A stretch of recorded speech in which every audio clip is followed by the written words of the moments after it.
Whether you're just delving into the world of voiceover, you're an established voice actor, or you just want to listen to some unfiltered thoughts and opinions about the industry, then this podcast is for you. I'm Michael. And I'm Jen. And this is the Off Air Podcast. Okay, right. Ladies and gents, welcome to episode 7 of the Off Air Voiceover Podcast. My name, of course, is Michael. And I'm Jen. Welcome.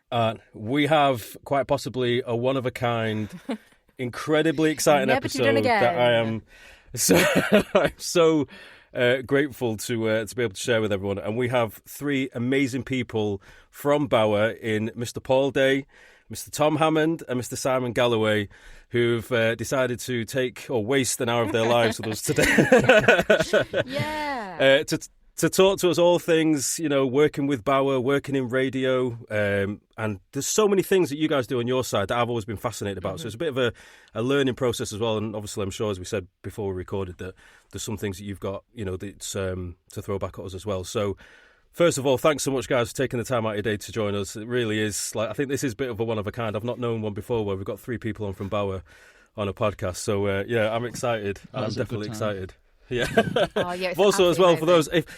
We've also got Tom and Paul doing their Match of the Day commentator impressions today, which... If anybody's watching the video, you'll get the reference. I did have a scarf on, but I took it off. Yeah, you need the scarf back. Too much. You need the imagery. It'd be amazing for anybody... I might put it on. Yeah, you definitely put it on if you get... But it's so hot now anyway. It'd be amazing if you guys could just introduce yourselves and a little bit about what you do for anybody who doesn't know you. Is that okay? If we start with Tom. Oh, Throwing in the deep end. Well, I mean, yeah, my name's Tom. I've been in production for 6 years now, with Bauer for all of that. Well, Wireless and then Bauer. I've got a new child that was just born. I don't know. Congratulations. He's 3 months. Oh my goodness, tomorrow. that is early days. I'm a bit run down at the minute. Got a little bit of a cold, but I really wanted to do this. It's man flu season. Yeah, absolutely. Oh, but thank you. yeah, that's me. You look amazing considering you've got a 2 to 3 month old. I would look like absolute crap at this point. You can thank my girlfriend for that because she looked after him all last night whilst I was in the other room, which she kicked me out of, by the way. She put me in the other room because I'm coughing. So yeah, I wasn't me. But anyway, I've gone on too long. Right, that's me. Simon, do you want to go next? Paul?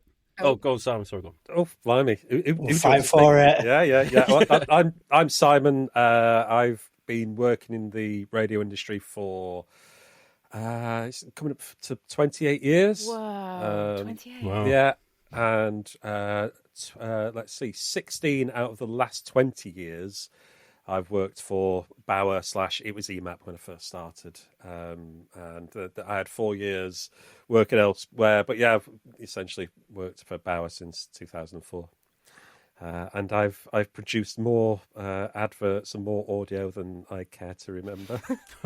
Wow, I bet you've seen a lot. You're a of Bauer pages. boomerang as well, aren't you, Simon? Yeah, Bauer Power left and came back. Yeah. Oh, did you? Yeah. Thank you. And Paul?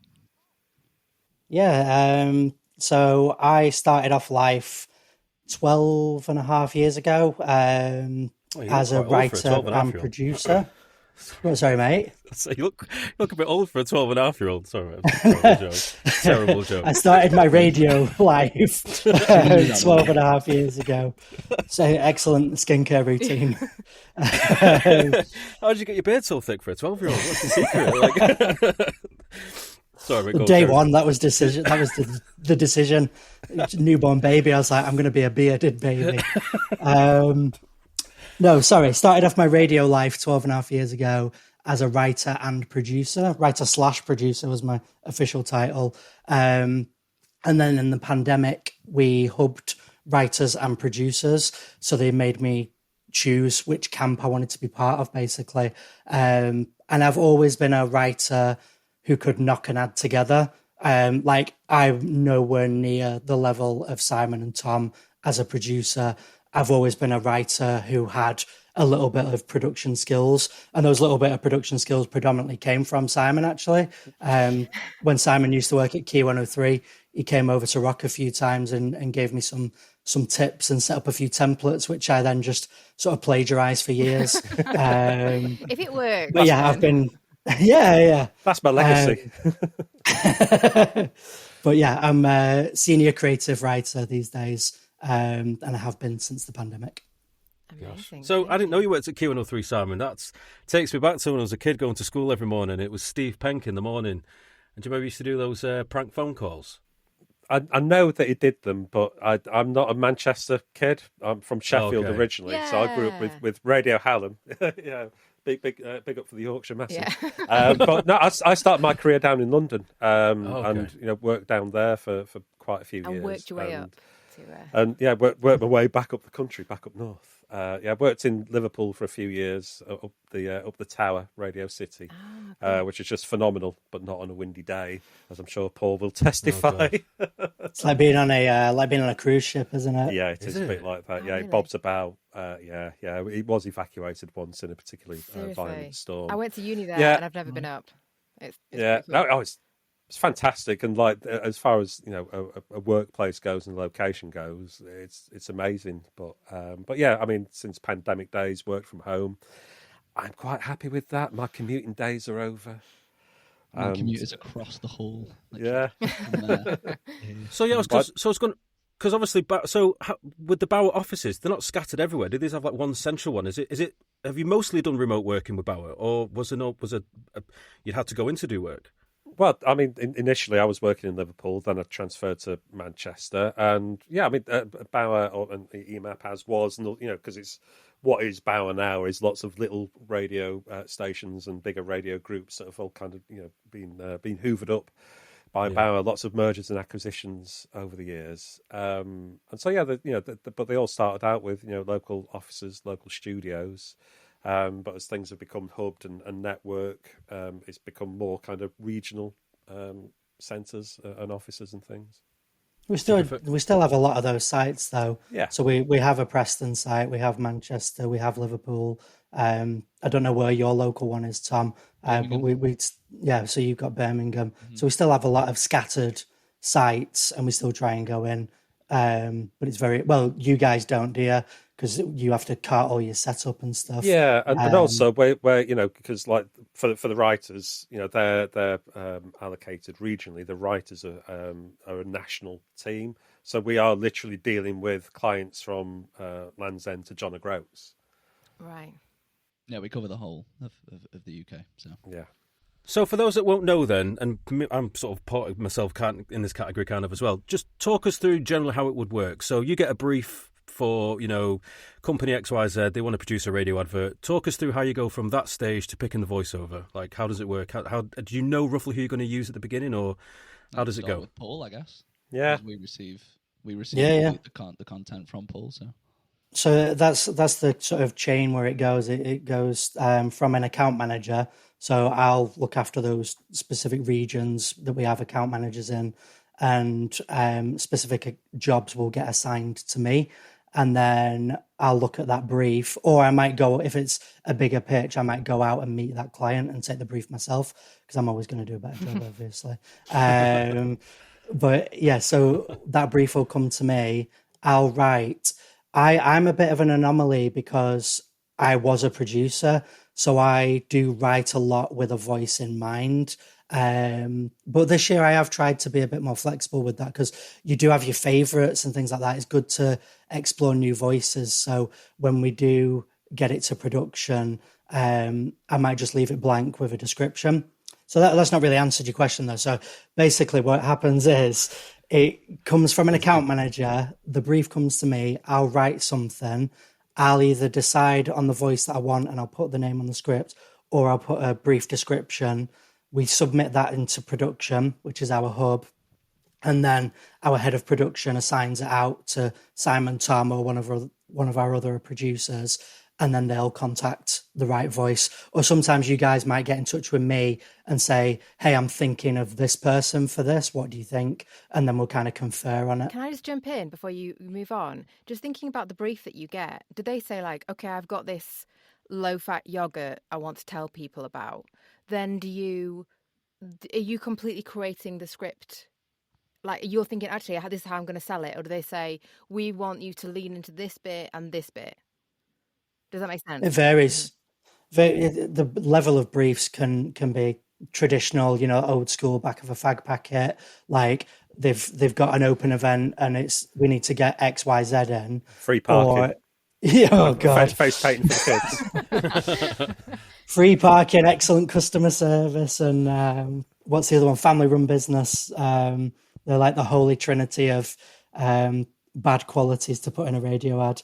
But so it can be that level, or it can be a 2-page document of, right, we want all these ads and we want specific ones for quarters, for events throughout the year and whatever, or we might want to lean into specific things happening, like awareness days and things like that. We want to piggyback on the things like that.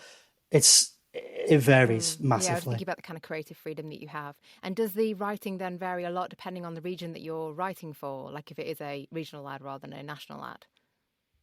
Yeah, and like I look after Wales now as well, so I'm Northwest Midlands and Wales.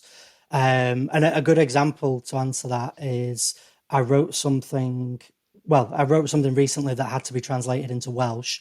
So I had to get a third party to do that. And Tom helped me with that as well. Tom produced that, it was quite a faff actually getting it over the line, wasn't it? But we got it there in the end. But a good example is I wrote something for Birmingham, and I used the word nout. So it was an ad for alcohol around the Euros, so people misusing alcohol around the Euros, and I had a line in it that was "now else to do," and the account manager rang me and said, "Oh, that's not a thing." So I didn't realise nout is just a northernism. So I had to amend it, but that's only a small thing, obviously. No, but I just think that's you really do have to then that pivot you've got to do is interesting. Yeah, you've got to be mindful of, like, when you're writing for different regions, they have different little slang terms and stuff. So to make it laser accurate for that area, to remember those little slang bits and can't get them mixed up.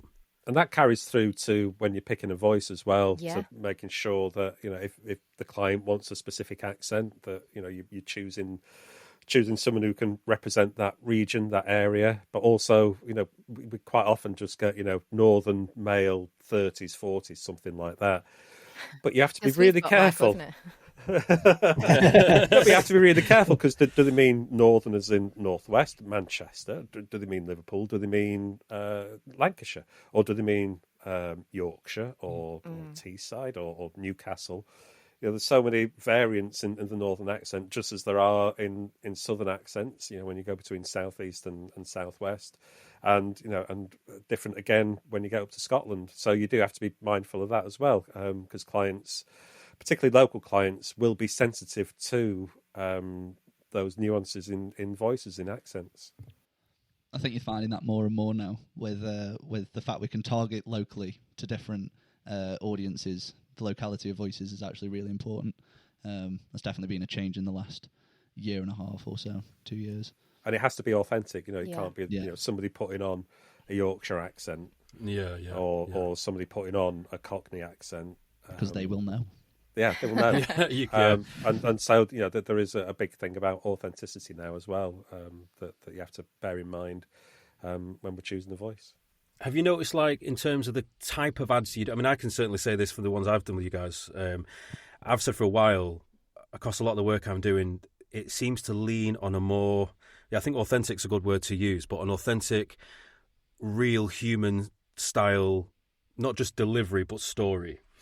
So have you noticed a bit of a shift in that respect? So, like, the way you write in scripts, the way you're trying to tell the story, the voiceover you're picking, is it less commercial, in inverted commas, and more authentic in terms of how it sounds?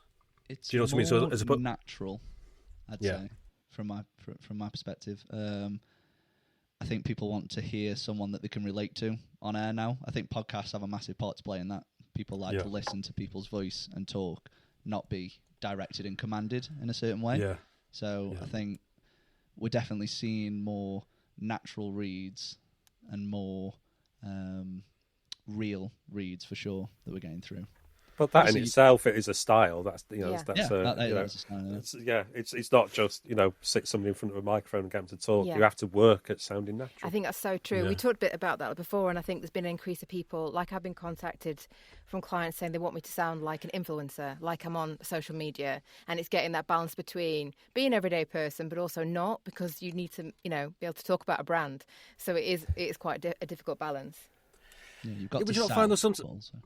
Yeah, I mean, like Paul, obviously you write scripts, so you obviously know how they need to be created and need to sound. But like I've not from Bauer, but just other places in general. You see sometimes a script and it'll say, it'll lean on the fact that it needs to sound like a normal person talking, but the language that's used, like nobody talks like that. Do you know what I mean? I made a joke about it a few episodes ago, and it's so true. It's like when you see these daytime adverts about the funeral plan adverts or something. It's like, "Hello, Deborah. Oh, hello, Jonathan." How like. We don't talk like that. That's not that very organic, you know what I mean? And sometimes I'll see some scripts and you think, you've got to humanise this. You've got to make this sound totally natural, given the fact that nobody talks that way. Do you know what I mean? I was going to say those conversational ads are the sort of bane of our existence, and it's always clients who want them. Simon and Tom are nodding at this point. It's the real struggle with that is you could have a natural conversation, but probably not in 30 or 40 seconds, because you've got to establish the scene. You've got to, is it over a coffee or is it a busy mum in a household? You've got to use sound effects to establish the scene. And if you've not given it enough time, then you end up establishing the scene with the words, and then it can sound very sort of exposition heavy and quite contrived. Yeah. So I think with that, if you were going to do a conversational ad, you want that longer piece of time. And don't get me wrong, you can do them. Like, you can do them well if you're clever. But the reason they end up so bad so often, I think, is because you've got such a short space of time. And obviously, we can't just write whatever we want. We're tagging X, Y, and Z, whatever the client wants to hit from that brief. So you've got to establish a scene, you've got a sales message in there, you've got to get a call to action in there, and you're cramming it all into 30 seconds. It's almost like the impossible task, really. Yeah, I get that. That's fair enough. I think it's the content that dictates what, how those ads sound. Like Paul says, you've got to get in those points, but no one's talking about dishwashers over a fence and how good they are. This is it, exactly. Yeah, it's absolutely. And it's outside influence, isn't it? Like, you guys will know yourselves. Like, you'll want to read something a certain way, and your client will go, "No, can you read it like this?" And you're like, "Whoa, no, why?" So like, none of us set up to write a bad advert, but sometimes external influences means you can't help what they want to put in there. Yeah, I think one thing to get around those styles of ads sounding so stilted and unnatural is, well, obviously you need a better script first of all. Sometimes that can't be helped. But technology now, we're recording this now. We can all see each other, and things like clean feed that we use for our sessions. You can have multiple people on at the same time. But in the days of ISDN, or in the days when you had the voiceovers, you book them for an hour, they come in, record 12 scripts, and bugger off again. You couldn't do that. It was just one-on-one. So with the technology we've got available to us now, if I get a conversational script, I'll get both VOs on at the same time, so that they can at least react and respond to each other. And we love that. Even though that's so good. Good. That's a great, absolutely. So, and that's that's something that the technology that we've got now has enabled us to do. But also, conversational or like two people talking ads don't always work either, because radio is a very personal medium, and it should be the person who's it's one-on-one in a way. Yeah. So if you're listening to a conversation, you're immediately cut out of it. I like that. That's like you're almost eavesdropping. Yeah. That's a really good point, actually. Yeah, and with a radio advert, you want it to sound like someone's talking to you. Yeah. You About know that, what I mean? But you make a good point. But you make a good point about the times when you do get two people on to create that organic feeling, because little things like that, they can make such a tremendous difference. And it goes back to, you guys will know, every time I've worked for you, I always say, have you got the music? because just having something like that enables you to dial in that a little bit more to how it needs to sound with the right inflections, intonations, etc. Just those little details can make the difference in making it feel as organic as possible. You know, to me, it's all about the vibe. Yeah. Absolutely. I mean, it's not a deal breaker. If you don't have it, you don't have it. But it definitely helps. And I think, having the idea of having two people on to have that conversation. It's like I always said, like, I don't really do too much with radio adverts because they're much shorter scripts. But if it's like I do a lot of promo stuff, which is like 60 to 90 seconds. And depending on the style of it, I will sometimes ask, am I okay to ad-lib? So if it's meant to be coming from me as a person, as if I'm playing a character almost, you don't tend to talk as rigid as a script looks. So I say, is it okay if I ad-lib a little bit here? Like, just the tiniest little difference can make it sound way more authentic. You know what I mean? So in fact, I did actually with the one that Paul, that you wrote for Adoption Now. Are you coming to Vox tomorrow, by the way? I am, yeah, mate. I'm there to see you win. Oh, yeah. You need to get the context, No pressure. Mikey. I know. So for those that listen, so I'm up for an award tomorrow at Vox for Best Radio Advert, which Paul wrote, which is for Adoption. Now, it's the second time this has been nominated because it was nominated at One Voice back in May. We missed out on that one, but I'm well, I technically didn't, unfortunately. I had 2 scripts nominated against myself. But with Vox, I'm quietly confident of Vox because the selection process is tougher. Because so at One Voice you have a males and a females category for all the award types. At Vox, it's just best radio, best human performance in a radio. So it's a mix of male and female. So to get on that list is even harder. So for that ad to be on there again, you have to go in there with a bit of confidence. Who produced that? Just out of interest. Sharon wrote that. Sharon produced that. Yeah, Sharon? sorry. Yeah, we should just say actually, it's not just me and Tom that are part of the production team. Yeah, do you want to say their names as well? To give them a bit of a shout out. There are 8 of us. So yeah, shout out to Sharon, Rick, Howard, and who else we've got? Carl, and we've got Alan and Stuart up in Scotland as well. And yeah, just the best team of people that I've ever And worked Chris, with. of course. Well, yeah, our great leader, Mr. Chris Peace. Yeah. Oh, nice. Yeah. But yeah, it's really, really good team. We absolutely couldn't really cope with everybody on supportive. this call, though. I think I was going to say, just to make it clear as well. This wasn't a selected favouritism. We just sort of tried to get together. We obviously reached out with the idea, but if we could get everybody on, we obviously would do. Yeah, but that would be it's hilarious. just always an impossible task. Next time. That'd be our morning call. So Yeah, can we just come along? Can we come along it's to what, that? it's what we do every morning. Yeah. But just to wrap up, what I was going to say, with that Adoption Now one, when I spoke to Sharon, she was okay with me doing some of those little ad libs, and that's what gave it more of that authenticity. So it's really nice. Yeah, I think it needs that. It needs a bit of colour, doesn't it? Yeah. Like I wrote that, I performed it in the pitch how I wanted it, but you guys are doing this day in, day out, adding those little emotional nuances and things like that.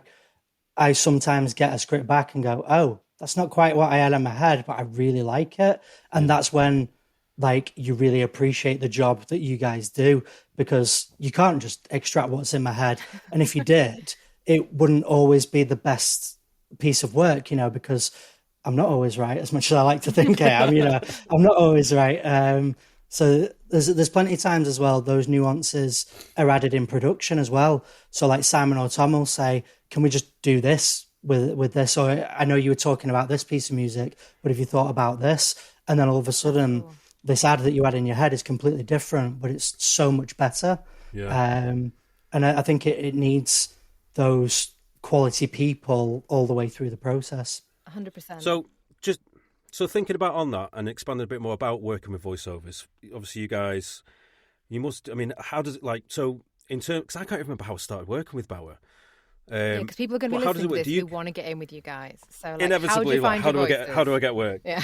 So for people listening, undoubtedly thinking, how do I get to work with Bauer?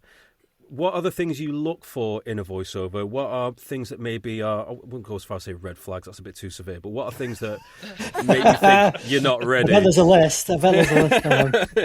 But for those that are going to be listening, like I say, undoubtedly be thinking about how they could work with Bauer. What do you look for in someone that you think they can be right for the projects that you have, etc.? Talk us through that. Shall I go first? Yes. Yeah, go for it. Yeah, I think you're listening to the quality of the voice. And that's the most important thing. That's kind of where it begins and ends. So things like the clarity of the voice, good diction, And also, what's this person like to work with? You kind of want an easy relationship. The producer VO relationship is quite an odd one because it's quite intimate in a way. Yeah. We're recording just audio only. You're wearing your nice headphones.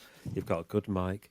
And you've got this voice that's it's you really made that close to really your creepy, ear. and it's not ever. It's not ever been like that. That's how Simon does all of his sessions. Yeah, He doesn't. He's not. But really. that's how I do all my sessions. But no, but but it is quite. It does feel quite intimate. You're so right. I've not thought about it like that, but I think especially because you can't see each other, you are so focused then, hyper focused on what the person's voice sounds like and saying to you. Obviously. Yes, yeah.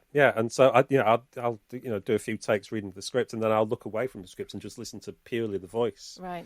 On some of the takes, I close my eyes so I can't even see the script and things like that. So I think that's kind of make sure you've got good equipment as well, and that you're around to do the work. Yeah. Yeah. Because how we work, it can be quite quite quick turnaround. So a lot of the time it's sort of same day. And so, if somebody's not around or doesn't respond to us quickly enough, then the pressures of the job just dictate that we have to move on. Yeah. Yeah, well, it's true actually as well, because in nearly every other line of work, you finish the job, you send it off, and like 8 weeks later, it's like, have you got a final edit yet? You can show me. With Bauer, it's like 15 minutes later. There you go. The skills that you guys have is unbelievable. You're like, you have a session with you, and it's like 6 minutes, and then 5 minutes later, you sent the full recording. You're like, how is this even possible? It blows my mind. Yeah. What about you, Tom? What do you look for in the voice? I wrote bullet points, right? But your answer was so philosophical and great, Simon. No, we want basic follow it as well. We want that as well. I think for me, definitely just echoing what Simon says. It's having that voice. It's knowing your craft. Like, I can tell some people who have picked it up and give it a go, but then I can tell people that have studied and have practiced. I guess that comes with experience. Don't get me wrong, I've worked with some amazing voiceovers that have just got into it. So yeah, in terms of like little bullet points, I know this sounds really corny, but I put reliability, availability, and versatility in terms of, it's good to lean into your niche, but I think for you to get work, it's good to be versatile in terms of different types of reads. That's really good tip. Having a bit of versatility to your voice, it won't hinder you, I don't think. Understanding technical stuff is really important in terms of mic setup, like Simon said, good quality equipment. We can help you. Yeah, we can if do stuff. If there's a problem on the lines, it's not sounding quite right. Yeah, I'm quite often, what mix have you got, or what's your interface? Oh yeah, just look at that, change this, do that, blah blah. All right, yeah, don't get me wrong. I won't like not work with you if you haven't got top range equipment. That's not what I'm saying. Just like, but it helps to have a little bit of technical knowledge and stuff and deliverables and whatever. And then for me, I think understanding direction is key to this.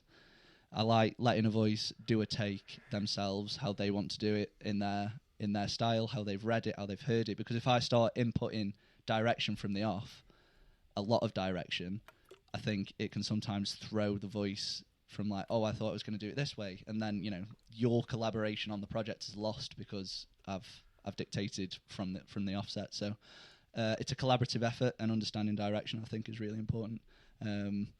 And then that's on us to direct well as well.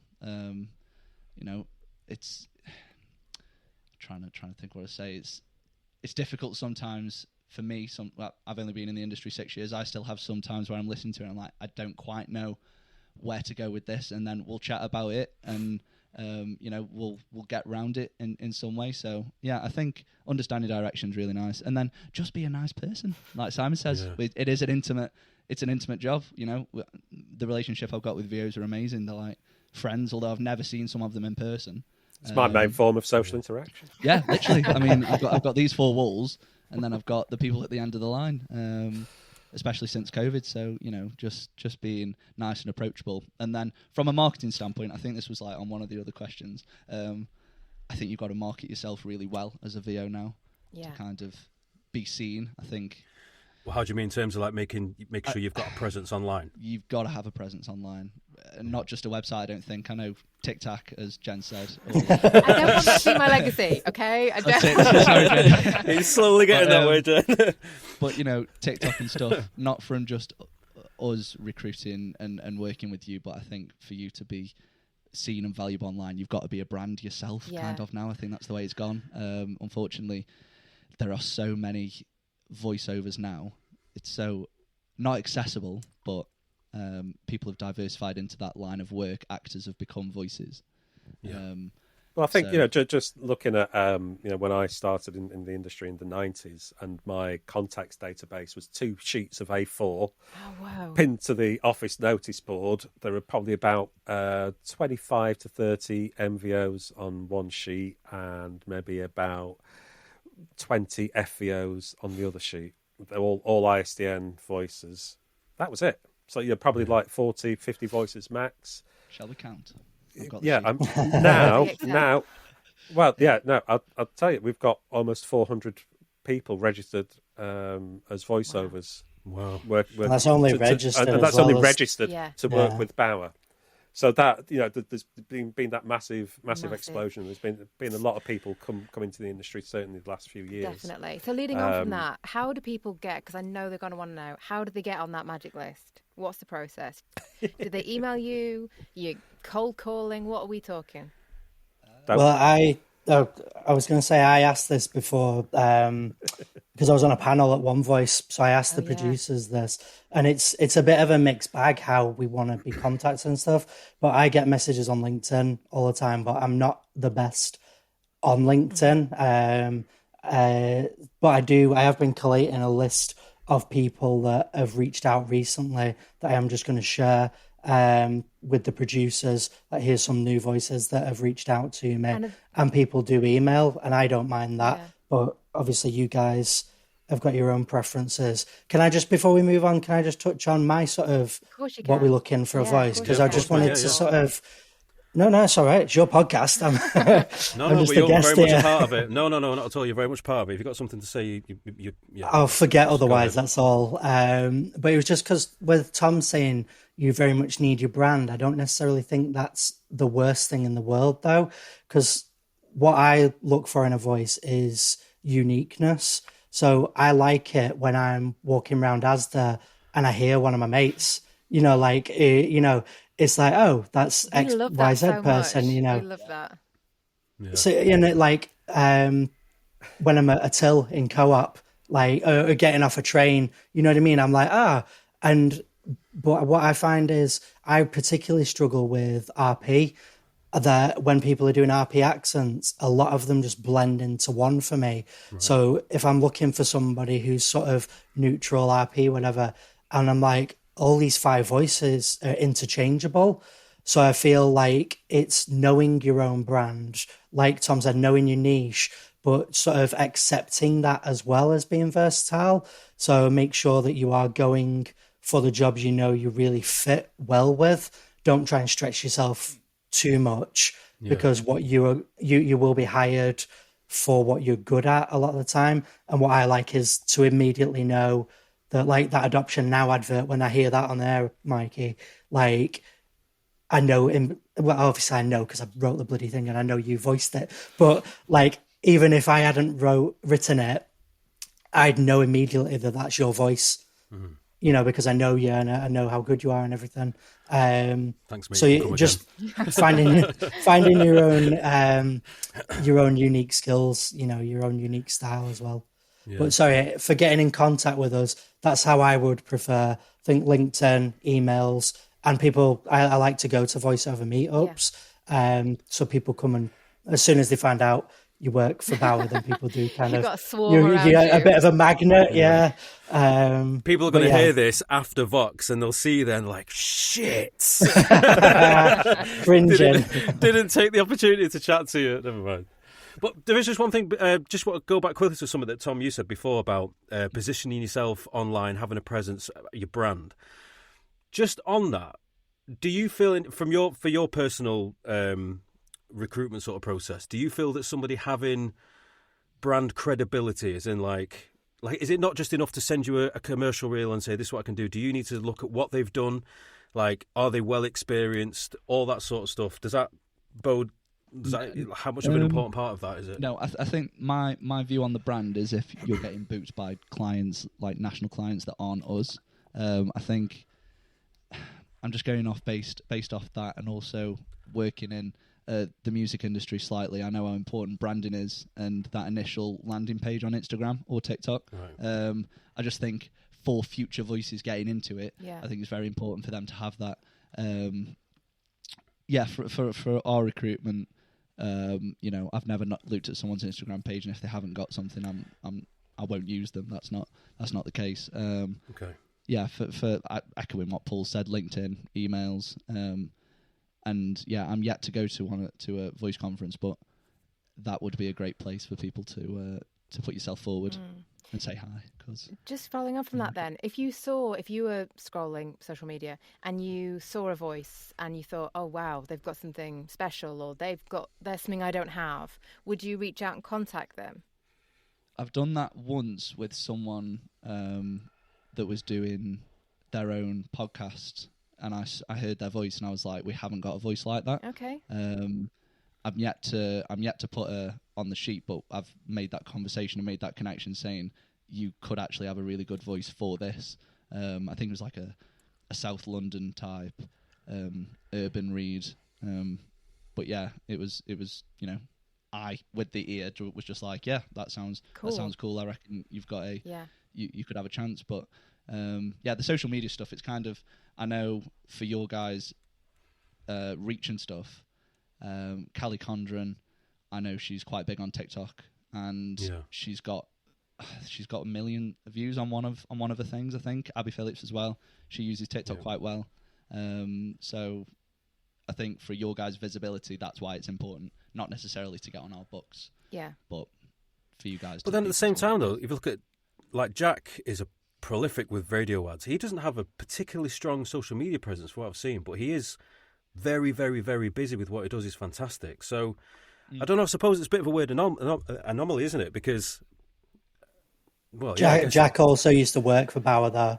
Oh, okay. Well, but to be fair, that was a long time ago. But that's how Jack started. Was doing bits and bobs with me, and head of creative at Rock at the time was a guy called John O'Molyneux, who took me on originally, and Jack was doing the writing job in the Northeast, and then did it as a little bit of a side hustle to start with. So he had a few connections, but to be fair, the landscape at Bauer's changed that much now. It's not like he has any previous connections other than a handful of us. Well, sorry, I interrupted you then, Simon. No, I was going to say not only that, but he started out possibly just before the whole kind of social media boom anyway. Yeah, it's getting more and more. He built his credibility up a long time ago. I think so. I think he's go on, Paul. One time, sorry.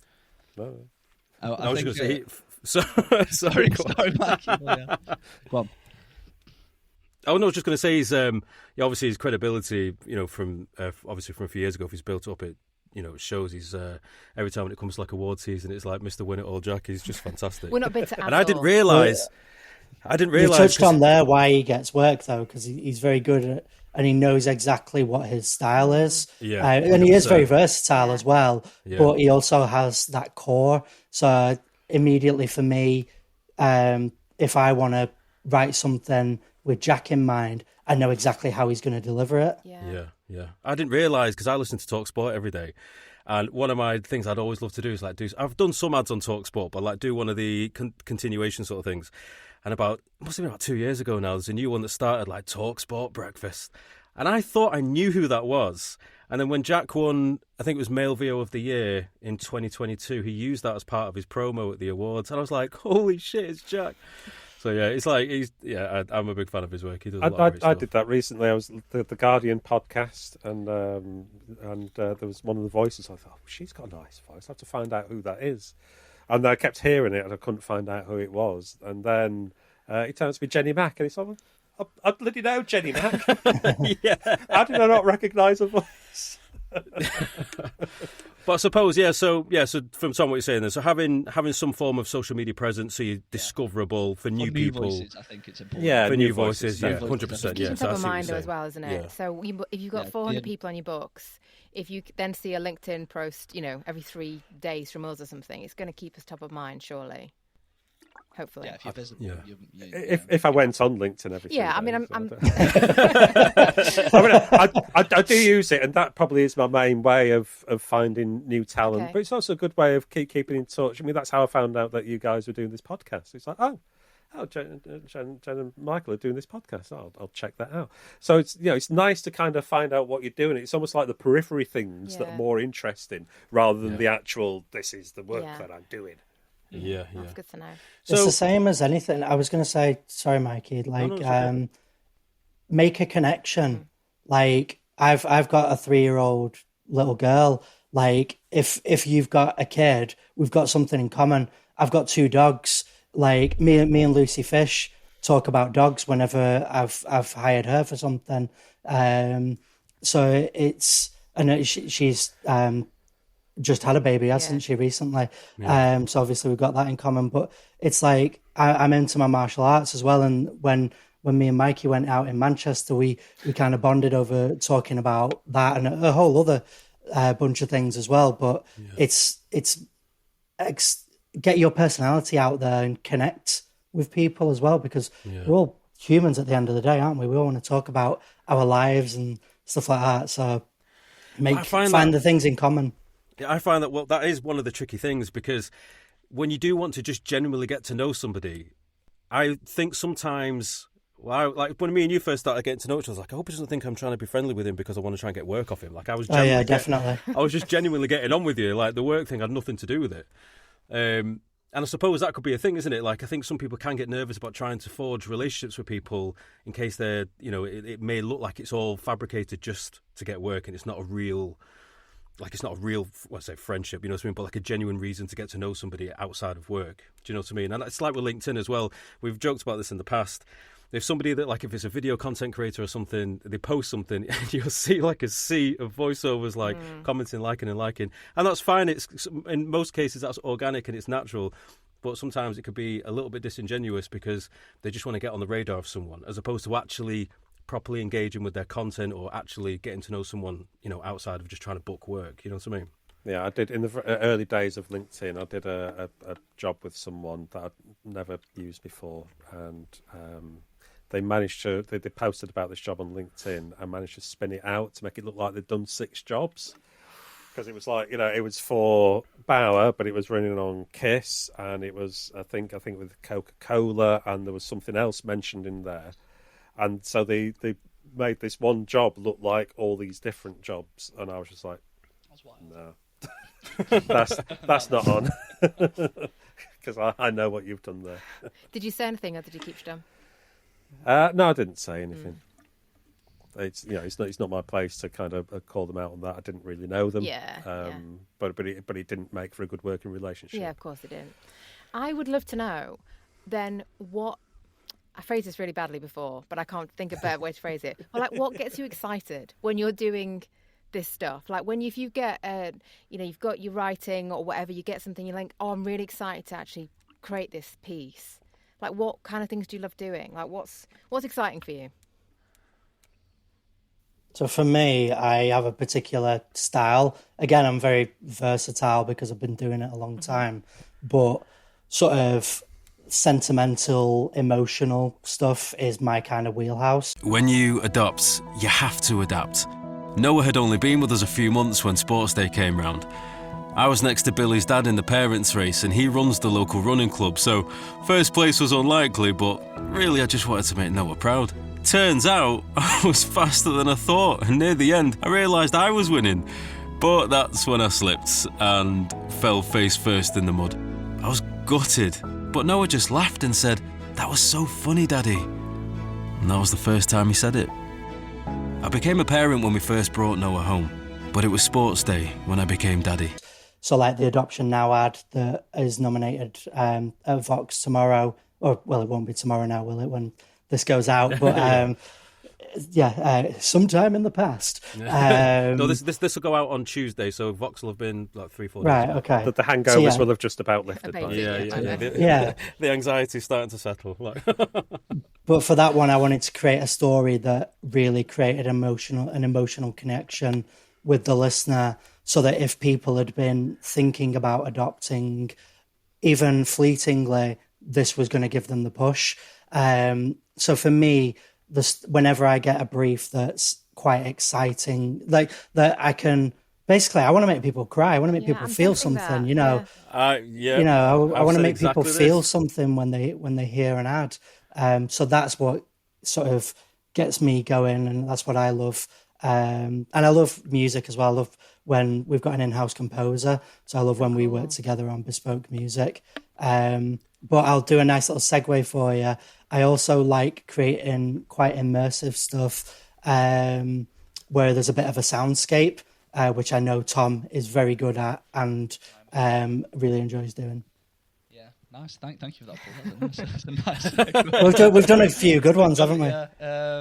Yeah, for me, I love a soundscape. When I did my degree, it was kind of soundscapey animation type stuff. And when I got this job, I realised that there is room and scope to do that. I know me and Simon have different views on sound effects and how they can be used in radio. I'm a fan.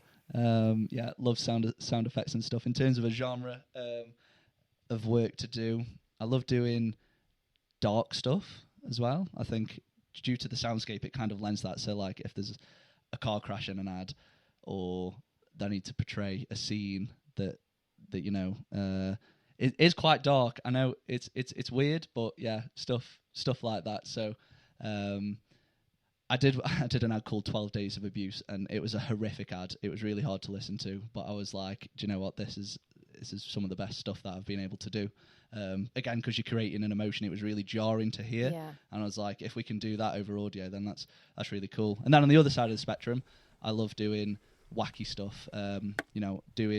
I did an Australian read with Kelly McBride for like a fun fair that was hilarious. Tornado Springs and all of that, and that was great fun. Great. Yeah, I mean, getting to work on individual pieces, I think, is what keeps this job fresh. Like the creativity you can put into an ad. So every day, we're doing something different. So yeah, just kind of amazing. A bit of everything, but I like some dark stuff and emotional stuff as well. So.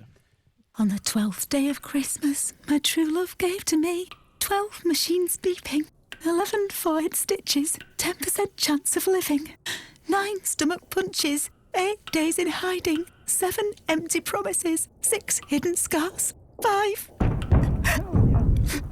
4 new excuses, 3 iron burns, 2 many lies, and a text saying, "I'm so sorry." If you're a survivor of sexual abuse and violence, you may be entitled to compensation with 33 Legal, a criminal injury specialist regulated by the Ministry of Justice. Get support and guidance by... Yeah, I think what Tom's referring to there, that is I've recently designed a T-shirt that says available for order after this podcast. Yeah. No, I mean, sound effects is a different thing to discuss. But I quite kind of like creating scenarios, so that will involve a bit of sound design and spot effects and things like that. Like I made one a couple of years ago. There was somebody in a comedy, telling a joke in a comedy club, but failing really badly. A ham sandwich walks into a bar. The barman says, right? He says, "Sorry, mate, we don't serve food in here." Well, did you hear about the thieves who stole a calendar? They each got 6 months. Oh, forget it. Want to see something that's actually funny? Then get down to Acca Laughs. And I wanted it to sound like you were there in the club. Now, it'd be dead easy to do that, all in the box on Pro Tools with plugins and stuff. I thought, no, I want this to sound like really, really genuine. So I ended up, did the session with the VO, and then I played the whole session back through the studio monitors and recorded it again from the back of the room. So it sounded, so when you listened to it, it sounded like you were listening to it within the room. And then what I also did was, sometimes you get that little bit of feedback coming through a mic and stuff like that. So I played the dry voice again back through the monitors, but I turned the microphone onto the monitors and rode the volume level so that the microphone just kept feeding back a little bit, so it create that kind of authentic sound of feedback. And then, I mean, that was, in a way, that was the fun part. That was the easy part. The hardest part was finding like the sound effects to go with it, of the crowd, people jeering and things like that. I couldn't quite find anything. Everything was just a little bit too American, like "boo, get off" and all this sort of thing. So I ended up just kind of getting what I could out of those effects, and then it was me. As the heckler in the audience, rubbish, get off, and things like that, and it was just really good fun, creating that, and that was for a comedy club in West Yorkshire. But it doesn't matter whether it's like a local client or a national client or whatever. Yeah. You want their ad to be the best that it absolutely possibly can, and that starts with the script, and it's getting a good voice, and then everything that we bring to it. But I think at the end of the day, what I really like is getting a really good read, whether that's an emotional one or a fun one, and just getting the nuances across. And creating the illusion of time as well within an advert, so 30 seconds, and the read's actually at 32. What can we do with that? So creating an illusion of space. Just on one thing, just quickly as well, in terms of like you said about having the right voiceover and stuff. Just one thing I wanted to ask before. I'm assuming now, obviously, with all the voices you got, competition's pretty tough. Like, so can you spot pretty quickly somebody who doesn't have a great deal of experience, and against the other voices you've got, they need to really sort of hone in on their craft a lot more? Yeah, I mean, you hear people where you think they've got potential, and you just support them a bit more in sessions. They might be a bit nervous, a little hesitant, and you just support them in the best way that you can. And sometimes that is, just kind of letting them do it, or you just kind of talk them through it a little bit more. It's a bit of hand holding. So yeah, you can, if you do come across somebody who think, they've really got potential, then it's worth nice. persevering. It's really comforting to hear. I think a lot of people will be relieved by that. I have the, even though I've been doing a little while, you still have the nerves when you come in, and it's obviously you guys always put us at ease, with your talking to us. But they're so quick, and I'm always left with the, are you sure? Are you sure there's nothing else you want me to do? Because you do like 2 takes, you're like, yep, I'm happy. And I'm like, but really? Is there not anything?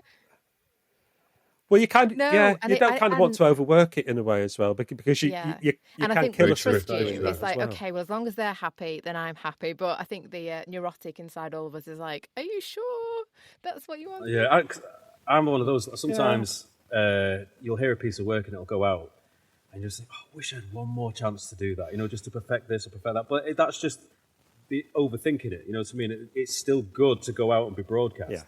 But I have this habit of like, I wish I could just change this, I wish I could change that. But I think it's just striving for perfection. It's just putting a high standard on yourself to, wanting to produce a good piece of work. And also as well, because if you do produce something good, like you guys, you'll remember when you've worked with someone, they did a great job, and you're likely to go back to them. Obviously, you want to discover new people to work with, but inevitably, people who you've worked with in the past and you've had good experiences with, you're going to remember that, so...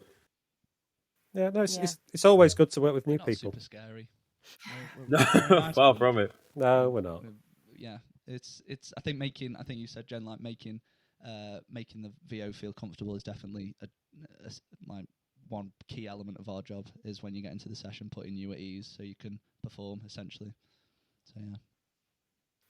Because that kind of, if you are a little bit worried or anxious or you're not having a good day, 100%. that can come across in the read, unfortunately, sometimes. And so you just have to kind of, find a way to help, whoever it is, overcome it. I did a barbershop singing course about 10 years ago, which really taught me how to use my voice, and breathing and all that sort of thing, and doing warm-up exercises and just massaging your jaw and things like that. So sometimes if I can hear that someone's just sounding just a little bit, a little bit tense, I'll just let's do a bit of breathing and stuff. It's like breathe out and just finding the voice at the end of the breath and things. Yeah. And there I we wish are. we had That's like where an we want extra focus hour and to things talk like to you that. because I really want to know more about this barbershop quartet course that you did. But maybe that's for another time. Kind of just before you move on, Jen, I do want to say one thing. You have made a really good point there, because I think a lot of people who are maybe looking to try and work with Bauer and trying to get work, there is obviously a nervousness about for some people doing a live session. But I think you've made a great point that earlier on that you're people as well. You're people that just want to get the project right as well. So it's a team effort. Yeah. It's not like you one in the voiceover stood there in front of this judging panel who was like, you got to get it right straight away, you're out. It's like, no, everybody works together. And every single experience I've had working with Bauer has been an exceptionally positive one. Same. So for anyone listening to this that does have a fear about it, I can promise you don't need to worry about it. There's no stupid questions. Trust us, we don't want re-records. No, but there's nothing worse than getting an email back that like a job that you've ticked off your list is then back on your list to do a re-record. Have you got another take? But and that's why I will always prefer doing a live session because do treat it as a collaborative thing. Don't see it as something that you've just got to get out of the way. I'll just bang this one out for you, mate, sort of thing. Which is fine if you've got a good working relationship, producer VO working relationship, and you can trust each other. And you can sort of get it across quickly, in an email. This is what we need, sort of thing. But if it's somebody particularly new to the industry or we've not worked together a lot, just saying I can do a self-record is a bit of a barrier to actually doing work and having a good experience in doing it. One thing I sort of try and one thing I try and position myself as when I work with people is that very much see me as part of your team. So if you want me to be the voice, I am an external person, but as far as I'm concerned, I want this project to sound as great as it possibly can. So, see me as part of your team. Don't give me a script. I'll do my own thing and I'll whatever. Like, I want to be as much involved in the process as possible, so their job's easier. So they know that I understand how. Yeah. If the client knows that I'm well on board with what their needs are and I'm willing to work with them to get that project right, as opposed to like for example pickups. For example, this is a bit of a contentious area because some people are like, well, we've got a pickup. Oh, it's another 30 quid. I'm like, for me personally, I run a business and, good service goes a long way. So for me, if it's like a small pickup, I say, look, listen, if it's like 1 or 2 hours, don't worry about it. Just come back to me. I'll fix it. Because ultimately, I want that project to be spot on. Because not only does it reflect good on you, it also reflects good on me. So I think having a collaborative team effort or teamwork approach really does go a long, long way. Yeah. You know what I mean? Yeah, I know. You guys are running your own business, and you can look at it as sort of like a customer relationship. But no, I do think of it as you're my workmates, you're my colleagues. That's so nice. And that makes a great little segue into colleagues because I hope this works. Jen, do you know what time it is? I'm very excited. Is it time for voiceover of the week?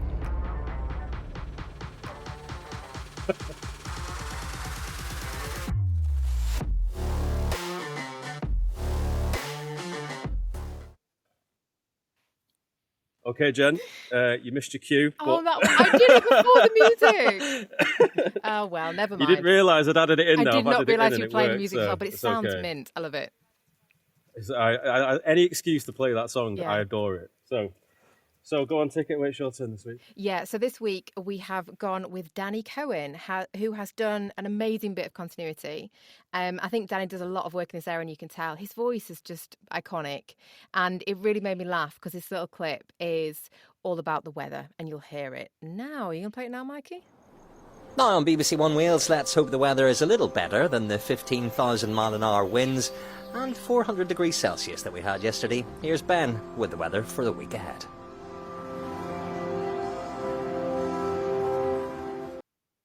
I just love his voice. Well done, Danny. Yeah, well done. I don't know if you guys saw the weather app and how crazy it was. So I think, just picking up on those kind of nuances is a big part of his job. I think he does exceptionally well, so well done. Yeah, as well, I think one thing that's kind of under, because this, to be fair, this is something I didn't really take into consideration as well, that continuity is live. Yeah. And you have potentially millions of people listening to you in the moment. So to remain composed, humorous, sound natural all the way through is no easy feat. Nope. It's no easy feat at all. So so well done, Danny, mate. Congrats to you on this week's voiceover of the week. Yeah, this is brilliant. Oh, wait, just one last thing I wanted to ask actually as well, because everybody talks about the AI thing. I just wanted your opinion from your side of the fence. What does the AI voices landscape look like for people who do book voiceovers? Have you seen this starting to creep in, or is it still very much bat it away? I personally won't use an AI voice unless, period. I just don't think, like everything that we've said on this call, it's connection, it's human, it's relatable, it's being working as a team. I don't want to give that to a computer. It completely kills it. I listened to its attempt at doing a radio ad the other day, and it was just. I showed you the Masterland one, didn't I? Remember? You showed me that as well. It's just no, I can hear. I know Arias are trained for it, but I can hear it. It's not amazing. If you're a voiceover listening, don't be too scared. I don't think it's going to destroy the industry, to be honest. What my concern is... Sorry, Mikey, you go first. No, just going to say, you as a writer, what's your take on it? Well, fearful is the answer, because I always thought that my job was golden. It's safe. Like, a computer's not going to be able to be creative.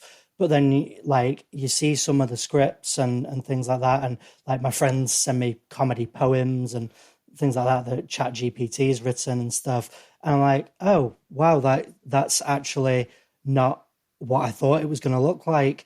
And now I'm not saying that I can't write better than an Android, than an AI, basically an Android. I'm getting old Terminator, but they're coming. But yeah, what my concern is, and I've had it in a couple of meetings recently, in a couple of brief takes, is clients talking about, we just put our brief into ChatGPT as a prompt, and this is the script.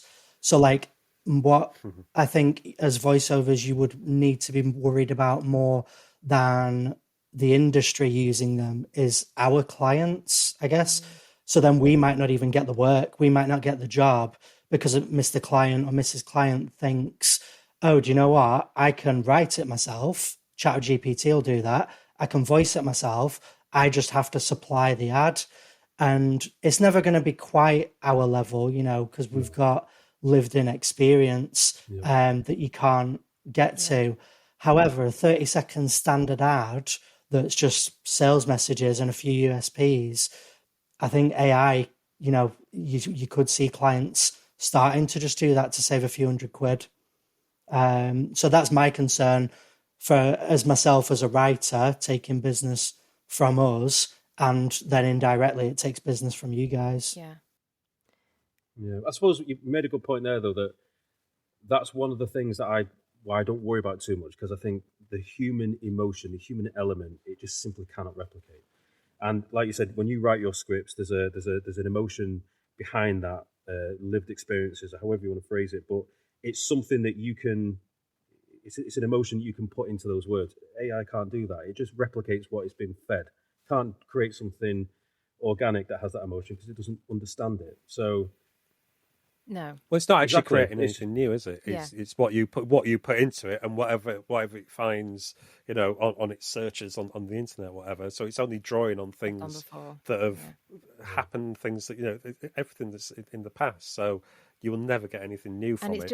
But for some clients, that's okay. I think that's the issue, isn't it? It is. But you've just got to hope there's enough ones out there who want that authenticity. Sorry, No, it's fine. The hypocrisy that we've talked about this a bit before, but it's they're all the reason we've said about conversational and person next door and that personal recommendation. They want that. They want to feel that in their messaging, but then they get a computer to write it. The hypocrisy in that would not land. Yeah, it feels like I always kind of use the comparison as with books. So Kindle became this thing that was going to kill off books. But I think there's something about holding a book. There's something about smelling the pages. There's something about turning the physical act of turning the page that a lot of people like. So whilst I am a bit fearful that we will probably lose some clients because they will just think they can do it themselves, I do think that the human experience will win eventually, because that I always think about that is people still use Kindles, but I still think people like to have a book. And that's what I always kind of, whenever I'm having a little panic about it, thinking, oh, we're going to have to find a new job soon. I kind of think, well, I've got a bunch of books just off screen down here. You know what I mean? So like, I like to think that I'm at least going to have a place still as one of those books. I completely and utterly agree. Such a positive note to finish on, I'd say. Yeah. Conscious that we're taking guys, a lot of your time. I know, guys. It's been really insightful. Exactly what I was sort of hoping to learn a bit more about what you guys do in the process. And I think definitely for the people listening to this, they will have come away with a few golden nuggets of information. Yeah, expect your inboxes to be a bit fuller. Yeah. Yeah, but I think at the end of it all, out of everything that we've discussed, it's be a human being. Just it's just about that. It's about getting along together.